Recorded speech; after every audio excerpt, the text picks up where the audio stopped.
बहुत ही सिंपल तरीके से चैप्टर को समझने वाले हैं और पढ़ने वाले हैं।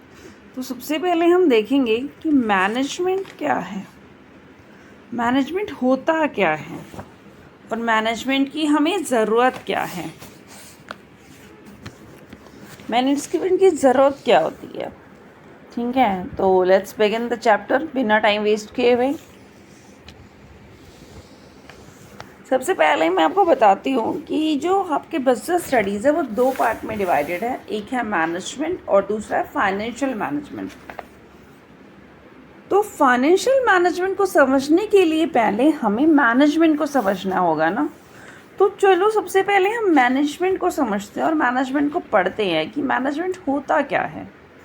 अब सिंपली आप समझो कि मैनेजमेंट एक टर्म है जिसे हम हर जगह यूज़ करते हैं। अब एक छोटे से लेकर बड़े काम को करने के लिए मैनेजमेंट की ज़रूरत होती है। चाहे आपका घर हो, आपका ऑफिस हो, स्कूल हो, आपका कोई अपनी फर्म हो, कहीं पे भी आप काम कर रहे हो, आप जो भी काम करोगे वो प्रॉपर मैनेजमेंट के साथ करोगे और विद मैनेजमेंट ही आप अपने गोल को अचीव कर सकते हैं। बिना मैनेजमेंट के पॉसिबल नहीं है, क्योंकि आपको पता ही नहीं होगा कौन सा काम कब करना है। आप ऑफिस में ही आप अगर अपने आफ्टरनून का काम मॉर्निंग में करने लगो, आपको किसी को प्रोजेक्ट भेजना है, at the end of presentation देनी है मीटिंग के टाइम, और आप सुबह सुबह वो प्रेजेंटेशन लगा दोगे तो कौन देखेगा, किसको अच्छी लगेगी, किसी को भी पसंद नहीं आएगी। तो मैनेजमेंट को प्रॉपर तरीके से इम्प्लीमेंट करके ही आप अपने गोल को अचीव कर सकते हैं। यह मैनेजमेंट का मतलब है किसी भी 10, 15, 20 लोगों को साथ लेकर चल रहे हो किसी एक काम को कंप्लीट करने के लिए, किसी एक गोल को अकम्प्लिश करने के लिए, पूरा करने के लिए। वो क्या है? मैनेजमेंट है। मैनेजमेंट में और क्या है? मैन पावर और थिंग्स, आइडिया को एक साथ लेकर काम करना, वो क्या कहलाता है? मैनेजमेंट कहलाता है। अब मैनेजमेंट की डेफिनेशन को समझिए। मैनेजमेंट क्या है? Management is the process of getting things done. क्या है मैनेजमेंट? एक प्रोसेस है थिंग्स को डन कर कंप्लीट करने के लिए। अब इसकी डेफिनेशन मैंने दी हुई है, डेफिनेशन आप लिखना एग्ज़ाम में, आपको कंप्लीट मार्क्स मिलेंगे। ठीक है, समझ रहे हो? ठीक है, कंटिन्यू करते हैं आगे। प्रॉपरली तरीके से मैनेजमेंट को समझेंगे और पढ़ेंगे। ये डेफिनेशन ज़रूर कर लेना। Management is a distinct process consisting of planning, organising, activating and controlling performed to determine and accomplish the objectives by the use of the people and resources। चलो नोट्स बनाए हुए हैं और साथ में मैं इसकी पीडीएफ भी आप सभी को दे दूंगी। आप पीडीएफ ईजिली डिस्क्रिप्शन से आराम से डाउनलोड कर सकते हो, आपको लिंक मिलेगा। तो अभी आप इसको समझ लो कि मैनेजमेंट है क्या। और जैसे मैंने आपको बताया था कि किसी भी काम को करने के लिए जितने भी लोग उस वहाँ पे हैं उन सबको एक साथ ले जाकर काम करना। मैनेजमेंट में क्या आता है? मैन पावर आती है, थिंग्स आती है, आइडियाज़ आते हैं, उन सबको एक साथ मैनेज करना ही मैनेजमेंट कहलाता है। डेफिनेशन मैंने आपको दे दी थी। अब हम इसको समझेंगे कि मैनेजमेंट में है क्या। सबसे पहले प्रोसेस है, फिर इफेक्टिवनेस है, फिर एफिशिएंसी है। प्रोसेस क्या है हमारी? मैनेजमेंट की जो प्रोसेस है वो क्या करती है? ये परफॉर्म करती है series of functions to get the things done. Process में क्या काम करती है हम? प्रोसेस का मतलब क्या है वो अब हम समझते हैं। इसका मतलब होता है कि मैनेजमेंट के अंदर बहुत सारे स्टेप्स फॉलो करने होते हैं हमें। तो मैनेजमेंट प्रोसेस के अंदर पहला काम है हमारा प्लानिंग, ऑर्गेनाइजिंग, कोऑर्डिनेटिंग, कंट्रोलिंग, फिर फाइनली टारगेट को अचीव करना, है ना। तो ये सारे काम ही हमारी प्रोसेस के अंडर आते हैं, कंप्लीट करना। अब प्लान करोगे किसी काम को कि कौन सा काम कब करना है, कैसे करना है, कितना करना है, किसके द्वारा करना है, कौन उसको करेगा, तभी आप काम कर पाओगे, अपने गोल को अचीव करोगे। फिर उस चीज़ को आपको क्या करना है, सेकंड प्रोसेस में क्या आएगा, ऑर्गेनाइजिंग आएगी। ऑर्गेनाइजिंग का क्या मतलब है, अब आप देखो कि आपने डिसीजन तो ले लिया कि कौन सा काम कब कैसे और किससे करवाना है। अब आपको अपने मैनेजर्स भी तो ऑर्गेनाइज करने होंगे ना, कि आपने सोचा कि मुझे ये काम करवाना है आपकी फर्म में, तो प्रोडक्शन डिपार्टमेंट के लिए प्रोडक्शन हेड रखेंगे, आप प्रोडक्शन मैनेजर रखेंगे, वो प्रोडक्शन संभालेगा। सेल्स के लिए सेल्स रखेंगे, एडवर्टाइजिंग के लिए मार्केटिंग डिपार्टमेंट रखेंगे आप अपना, ठीक है। परचेज, रॉ मटेरियल परचेज आएगा तभी प्रोडक्शन आगे जाएगा, तो वहाँ पे भी आपको एक मैनेजर रखना होगा। हाँ जी, तो ये सारे काम करने के लिए आपको प्रॉपरली अपनी टीम बनानी पड़ेगी और उसको ऑर्गेनाइज करना पड़ेगा कि कौन सा काम किसके द्वारा करा जाएगा और कौन से डिपार्टमेंट को कौन सा काम देना है। वो ऑर्गेनाइज हो जाएगा तो सारा काम जल्दी होगा, आपका टारगेट अचीव हो जाएगा। फिर हम क्या करेंगे, फिर हमारा स्टाफिंग आ जाता है। ऑर्गेनाइजिंग के बाद क्या है हमारा, स्टाफिंग। फिर स्टाफिंग में हम काम करेंगे, बिल्कुल। तो आप समझ सकते हैं ना कि स्टाफिंग का क्या काम है। बिल्कुल, स्टाफिंग में आपको अपना देखना होगा कि कौन से ऑर्गेनाइजेशंस और प्लानिंग में जो आपने सोचा है, किसको जो काम दिया गया है, वो स्टाफ अपना काम प्रॉपर तरीके से कर रहा है या नहीं कर रहा है। उसके बाद आप डायरेक्शंस में जाओगे, डायरेक्टिंग, फिर कंट्रोलिंग। कंट्रोल का काम मेन है, क्योंकि कंट्रोल करोगे तभी सारी चीज़ें प्रॉपरली ऑर्गेनाइज होंगी और काम अपने टाइम पे ख़त्म होगा, ठीक है। अब हम समझते हैं इफेक्टिवनेस। इफेक्टिवनेस का क्या मतलब है, इफेक्टिवनेस, जो इसमें इफेक्टिवनेस में टी है ना आपका, ये अपने आप में शो कर रहा है, टाइम के बारे में बात कर रहा है। इफेक्टिवनेस का टी किसके बारे में बात कर रहा है, टाइम के बारे में बात कर रहा है। इफेक्टिवनेस का टी टाइम के बारे में बात कर रहा है, ठीक है। और एफिशिएंसी का सी कॉस्ट के बारे में बात कर रहा है। तो आपको इस चीज़ का ध्यान रखना है कि टाइम और कॉस्ट का क्या इस पे इफेक्ट है। तो अब समझो, टाइम का मतलब है काम टाइम पे ख़त्म होना, और कॉस्ट से क्या लेना है, कॉस्ट से मतलब है कि वो कम से कम कॉस्ट पे कम से कम खर्चे में काम हो जाए। तो अब चलो समझते हैं एफिशिएंसी और इफेक्टिवनेस दोनों को। अब देखो, आपका अगर टाइम पे ऑर्डर रेडी है या आप ऑर्डर दे रहे हो और आप कम से कम समय में वो काम कर भी रहे हो और अपने सामान पहुंचा दिया, तो क्या है, आपका काम इफेक्टिवनेस और एफिशिएंसी दोनों के साथ हो रहा है, कम खर्चे में काम होना। और इस एक चीज़ और इम्पॉर्टेंट है एफिशिएंसी के में, कि कम से कम मिनिमम यूटिलाइजेशन ऑफ रिसोर्सेज, कम से कम रिसोर्सेज को यूज़ करके कम टाइम में वो काम आपने कंप्लीट कर दिया, टाइम और कॉस्ट दोनों को मैनेज करते हुए। तो आपकी एफिशिएंसी और इफेक्टिवनेस का यही मतलब होता है, समझ रहे हो।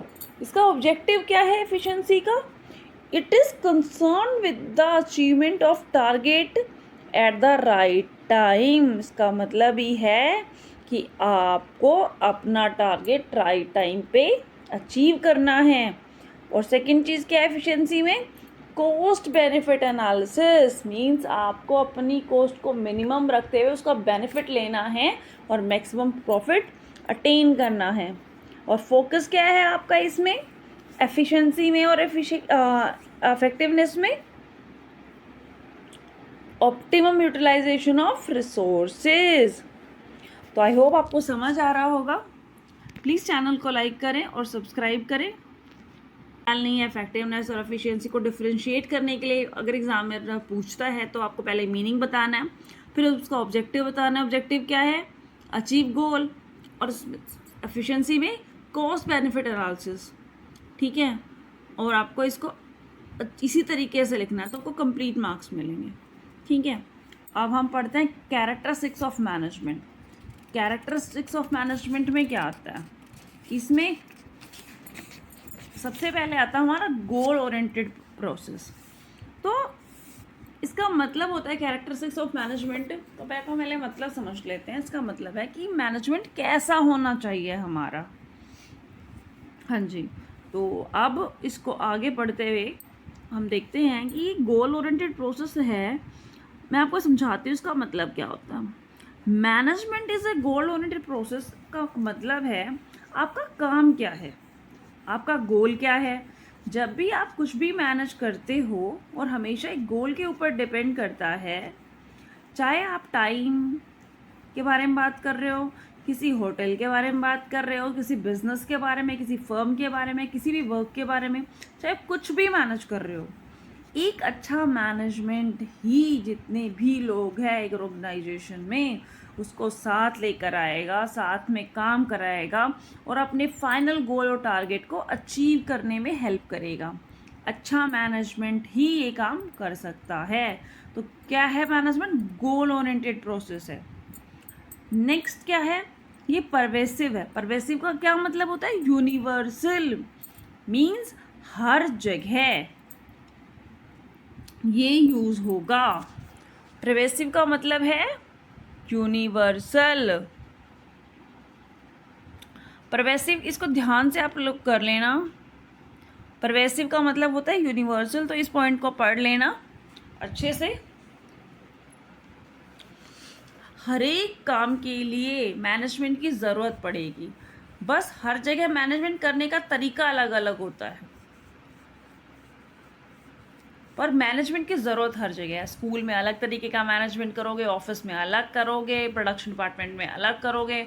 आप जो स्कूल में प्रोसेस यूज़ कर रहे हो, मैनेजमेंट का तरीका यूज़ कर रहे हो, वो आप फर्म में नहीं यूज़ कर सकते ना। हर चीज़ का अलग अलग एक तरीका यूज़ करने का। फिर थर्ड पॉइंट क्या है इसका? Multi dimensional management of work. Multi dimension का मतलब मैनेजमेंट ऑफ वर्क। डायमेंशन के तरीके होते हैं, इसमें क्या क्या है? वर्क, सबसे पहले क्या काम करना है, पीपल, फिर किसके लिए, कौन काम करेगा, कितने लोग काम करेंगे। ऑपरेशंस मतलब एक्टिविटीज़। जब आप काम करते हो तो आपको अपना वर्क और लोग, मतलब आपका काम और लोगों को एक साथ यूज़ करना है, तभी आप अपनी एक्टिविटीज़ को कंप्लीट कर पाओगे, ऑपरेशन को डन कर पाओगे। चलो आगे समझते हैं इसको।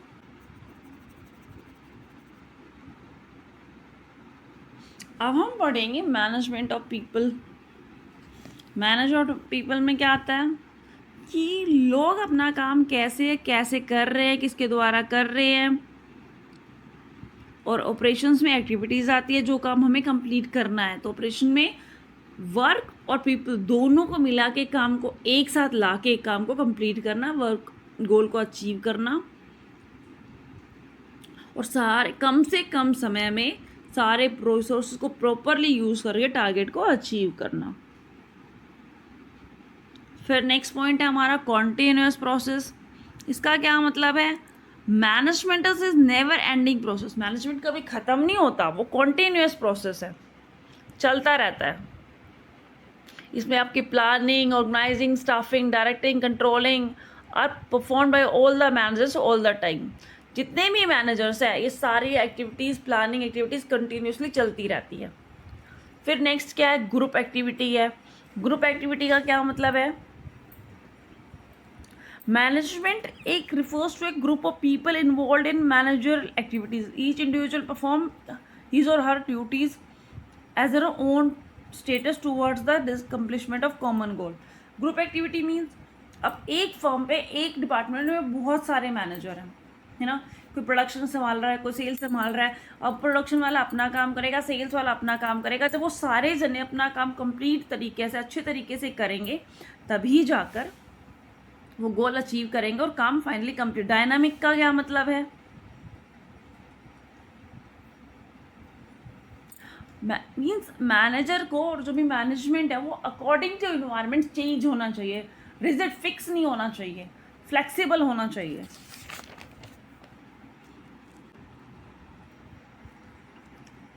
अब हमने क्या देखा? इंटेंजिबल। नेक्स्ट पॉइंट क्या हुआ? इंटेंजिबल। कैरेक्टरिस्टिक्स में एक लास्ट पॉइंट क्या है? इंटेंजिबल।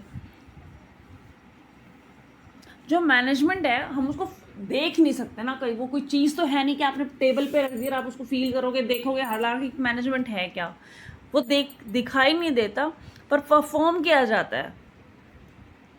और कोऑर्डिनेटिंग से जो इन्वायरमेंट में काम चल रहा है उसे पता चल रहा है कि ये काम ऐसे हो रहा है। अब अगला क्या है हमारा ऑब्जेक्टिव्स ऑफ मैनेजमेंट, ये मेन है। ऑब्जेक्टिव्स का क्या मतलब होता है, means are the end goals towards which the activities of organisation are directed. End result means final output, final result. Types कौन कौन से ऑब्जेक्टिव्स के, ऑर्गेनाइजेशनल ऑब्जेक्टिव, सोशल ऑब्जेक्टिव और पर्सनल। ऑर्गेनाइजेशन का क्या मतलब है, इसका मतलब होता है कि जो हमारी फर्म है उसकी प्रॉस्पेरिटी क्या है, अपनी फर्म के लिए काम करना, खुद के लिए काम करना, अपने सर्वाइवल के लिए काम करना। ऑर्गेनाइजेशन में आपका प्रॉफिट भी आता है। प्रॉफिट क्या है, प्रॉफिट सर्वाइवल के लिए सबसे इंपॉर्टेंट है, बिजनेस के लिए इंपॉर्टेंट है। प्रॉफिट के बिना आप बिजनेस ही क्यों कर रहे हो, प्रॉफिट तो आपको चाहिए ही चाहिए, आप काम कर रहे हो तो। ग्रोथ भी आपके ऑर्गेनाइजेशनल में आती है कि बिजनेस का ग्रोथ तो इंपॉर्टेंट है। तो उसके बाद हमारा सोशल ऑब्जेक्टिव्स क्या है, सारे पॉइंट्स मैंने लिख के दिए हैं, पर्सनल ऑब्जेक्टिव्स के भी पॉइंट्स लिखे हुए हैं मैंने, इसको अच्छे से आप पढ़ लेना। नेक्स्ट बचा हुआ चैप्टर हम नेक्स्ट क्लास में करेंगे और अच्छे से एक्सप्लेन करेंगे, सबके नोट्स मिलेंगे आपको। तो चैनल को सब्सक्राइब करें रेगुलर क्लासेस के लिए। Thanks for watching my video, thank you. अभी इसका जो रिमेनिंग पार्ट है वो भी मैं अटैच कर दूंगी और आप सभी लोग क्लासेस को देखें और ये रिमेनिंग पॉइंट्स हैं हमारे, तो मैंने ये भी अटैच कर दिए हैं साथ में। कंप्लीट है ये यहाँ तक। और please like share and subscribe my channel. Video को नेक्स्ट देखेंगे, आप सभी से रिक्वेस्ट है।